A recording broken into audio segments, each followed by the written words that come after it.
पेरेंटिंगच्या बाबतीत पाहायला मिळतं बऱ्याचदा. म्हणजे तुम्हाला वाटत असतं की मुलांचं आयुष्य चांगलं व्हावं म्हणून तुम्ही तुमची ऊर्जा ओतत असता किंवा त्यांना समजावत असता, त्यांना डिरेक्शन देण्याचा प्रयत्न करत असता. परंतु इथे घडत असं असतं की समजा तुम्ही तुमच्या भांड्यातून त्यांना काहीतरी ओतण्याचा प्रयत्न करताय आणि त्यांनी झाकण लावून घेतलं आहे, त्यांना ऐकायचं नाही आहे, तर रेजिस्ट करतायत. आता इथे दोन गोष्टी काढत आहेत की एकतर त्यांची जी ऊर्जा आधीची आहे, म्हणजे ज्या पद्धतीने ते वागत आहेत किंवा ज्या पद्धतीचं अंडरस्टँडिंग त्यांचं आहे, ठीक त्याच पद्धतीने ते वागणार आहेत.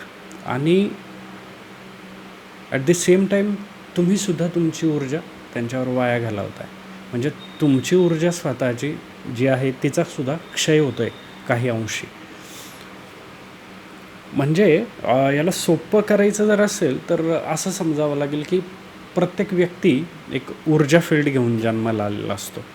याला आपण आत्मिक ऊर्जा म्हणू शकतो किंवा आभा किंवा ऑरा ज्याला आपण म्हणतो, तर हे त्याचं सब डेफिनेशन होऊ शकतो. म्हणजे त्याची मुख्य व्याख्या नाही होऊ शकणार, एक जुळती मिळती असं आपण कन्सिडर करू शकतो.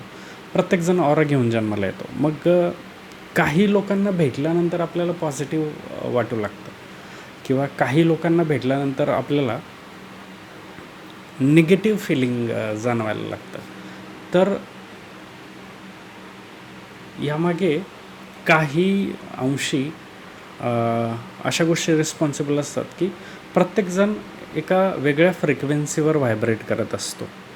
टेलिपॅथिकली आपण जर ह्या गोष्टींना किंवा टेलिपॅथी सायन्सद्वारे जर ह्या गोष्टींना बघितलं, आपण त्या दृष्टीने आपण जर ह्या गोष्टींना बघितलं तर आपल्याला लक्षात येतं की प्रत्येकजण एका वेगळ्या फ्रिक्वेन्सीवर ऑपरेट होत असतो. आफ्टरऑल हे जे काही ब्रह्मांड आहे हे फ्रिक्वेन्सीच्या माध्यमातून चालतं आहे. तर असं प्रत्येक व्यक्तीचं एक फ्रिक्वेन्सी असतं आणि त्याला आपण चार्ज आणि डिस्चार्जसुद्धा करत असतो.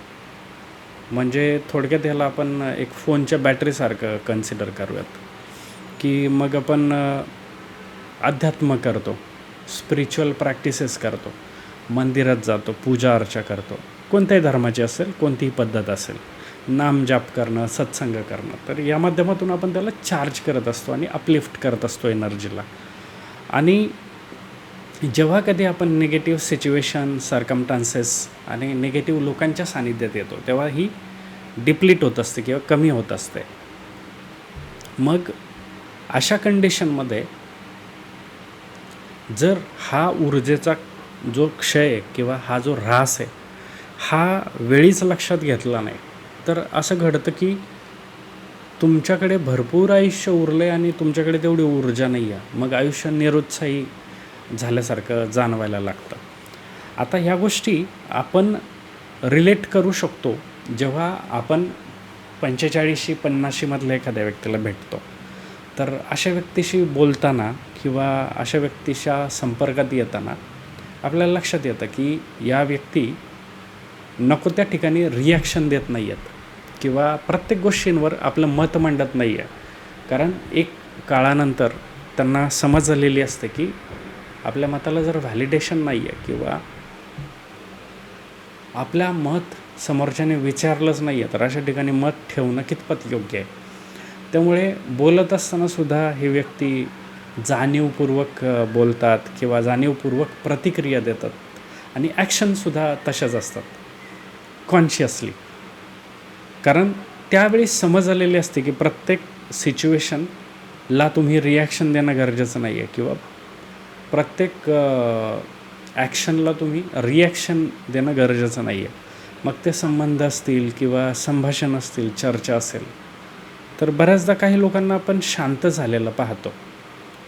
आता तो भाग वेगळा आहे की त्यांना इगोइस्टिक म्हणून लेबल केलं जातं कारण ते बोलत नाही आहेत म्हणून त्यांना समजणं कठीण होतं आहे. तर त्यांना ही समज आलेली असते की मला नको त्या ठिकाणी ऊर्जा वाया नाही घालवायची आहे कारण माझ्याकडे लिमिटेड आहे आणि मला स्वतःला पॅशनेट आणि पॉझिटिव्ह ठेवण्यासाठी त्या ऊर्जेचं जतन करणं गरजेचं आहे. किंवा ती योग्य त्या ठिकाणीच जपून खर्च करणं गरजेचं आहे. अशावेळी ती व्यक्ती शांत झालेली असते. म्हणजे नको त्या संभाषणामध्ये जंप करण्यात त्यांना इंटरेस्ट नसतो, नको त्या सिच्युएशनमध्ये स्वतःला अडकवण्यात त्यांना इंटरेस्ट नसतो. एक संथ आणि शांत पद्धतीचं आयुष्य ते जगू लागतात. आपण आपल्या सराउंडिंगमध्ये पण खूपदा अशी लोकं पाहतो.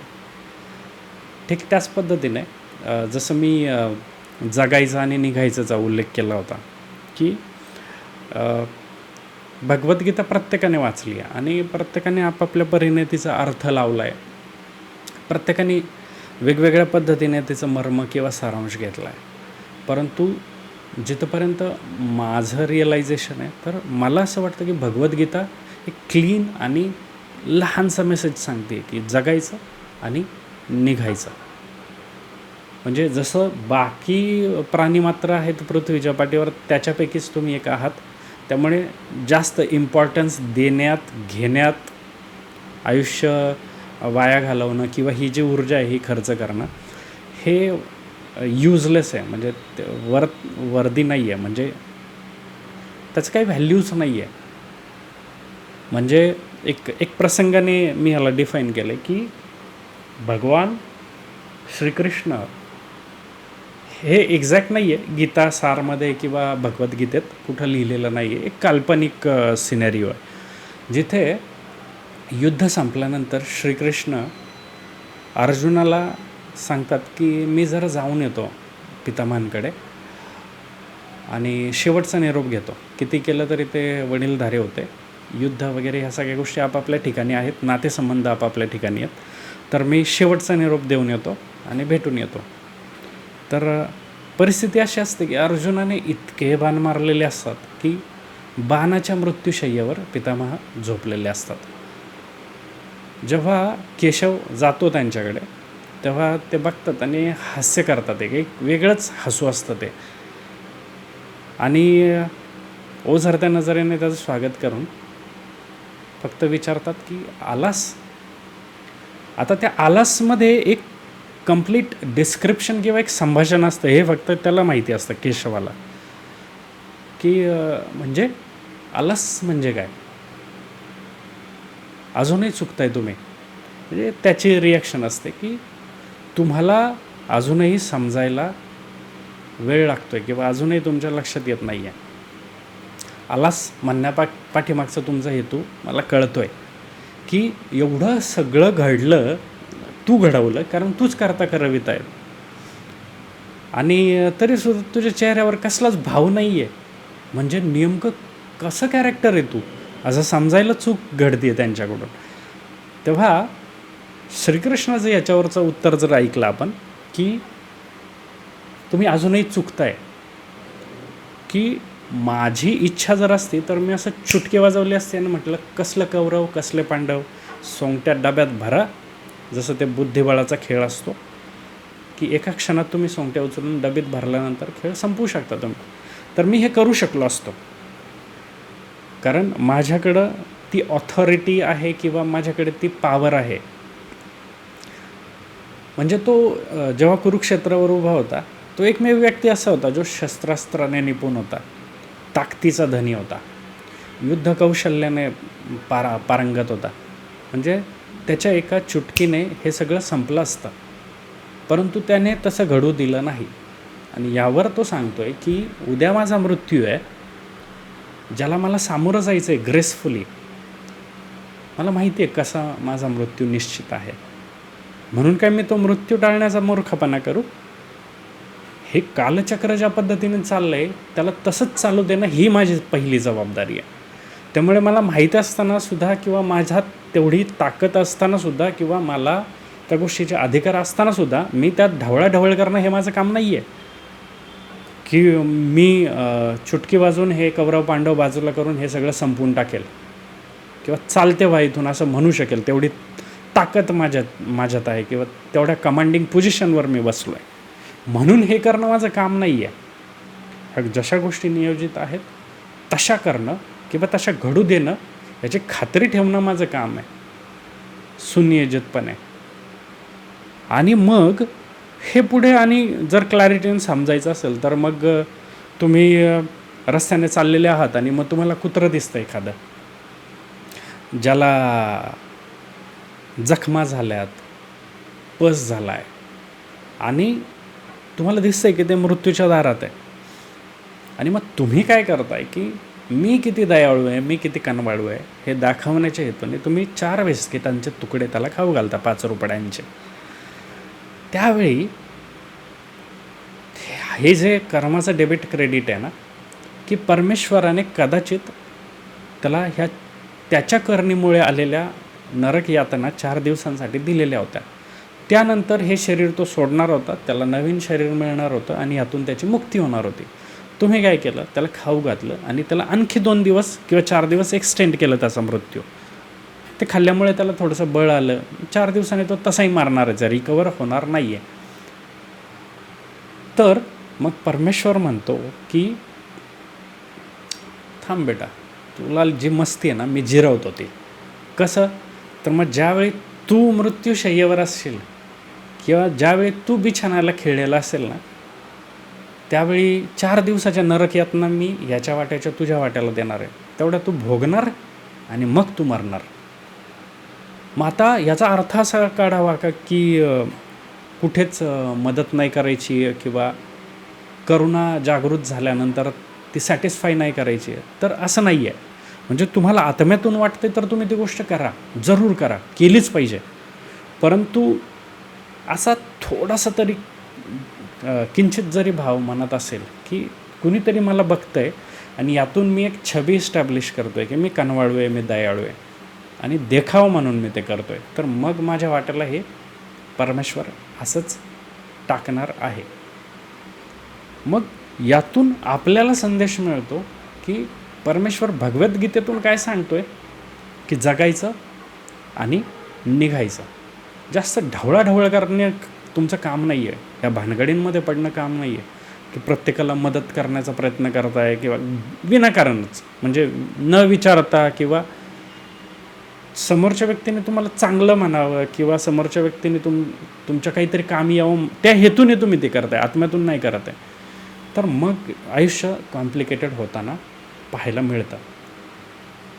मग आणि ती कॅटेगरी येते की मग मी कुठंतरी बसायचं, 100 लोकांना गोळा करायचं, मग मी अक्कल सांगायचं की भगवद्गीतेत श्रीकृष्णांनी असं सांगितलं तसं सांगितलं. तुला ना विचारलं नाही आहे कोणी, विचारलेलंच नाही आहे कोणी. म्हणजे त्यांना जे कुणी ऐकतायत ना, त्यांना जर ऐकायचीच असती तर थेट श्रीकृष्णाने ज्या पद्धतीने सांगितली त्या पद्धतीने ऐकतील ना. श्रीकृष्णाच्या वाणीत प्रॉब्लेम होता का की जो तुझ्या वाणीतून ऐकायचा आहे, किंवा आणि संतांविषयी असेल त्यांची वाणी पुढे सांगितली जाते ज्या पद्धतीने. तर जर ऐकायचंच असतं आणि जाग यायचीच असती ना, तर थेट त्यांनी त्यांचीच वाणी ऐकली असते ना, त्यांच्याच हातचं लिहिलेलं वाचलं असतं ना लोकांनी. तुमच्या लिखाणाची तुमच्या वाणीची गरज का पडली असते. तर प्रत्येकाची वेगवेगळी मतं असू शकतात या गोष्टीवर, पण मी पर्सनली ह्या गोष्टीला अशा रीत्या पाहतो की गरज नाही आहे. म्हणजे बऱ्याचदा जसं की मी सुद्धा लिहितो, वाचतो, वाटतं की यावर आणखी लिखाण करावं, वाचावं, याविषयीचं मतमांडणी करावी. परंतु मग कधीकधी असं वाटायला लागतं की तुम्ही कोण आहात. म्हणजे मी स्वतःला प्रश्न विचारतो आरशासमोर उभं राहून की तू आहेस कोण नेमकं. आणि तुला वाटतं आहे का की तुझ्या एवढं सुपिरियर किंवा तुझ्या बरोबरीचं विचार करणारं कोणी नाही आहे. खरबो पडलेत, खरबो या पृथ्वीच्या पाठीवर खरबो पडलेत. प्रत्येकाला परमेश्वराने कॉन्शियस दिला. फार फार सुपिरियर लोक आहेत. मग ती जर मत मांडतायत, त्यांची मतं फुकटात इंटरनेटवर अवेलेबल आहेत, त्यांना ऐकणारे लोक नाही आहेत, तर तुझा बोलून काय उपयोग आहे. कशाला ते तुटपुंज. ते म्हणतात ना की इथे म्हणजे ते कीर्तनात ऐकलं होतं मी की 90% टेम बघूनही गृहीत धरत नाहीत. तुझी 30%ची अगरबत्ती घेऊन कुठं वाळतो आहे. त्याच पद्धतीने तुम्ही इंटरनेट जर चालून बघितलं तर तुम्हाला दिसतात की यूट्यूबवर समजा टेडेक्स शो आहे, आता टेडेक्सला एक सीट ऑक्युपाय करायला कदाचित 50,000 रुपयांचं तिकीट असेल. मग ते फुकटात अवेलेबल आहे इंटरनेटवर.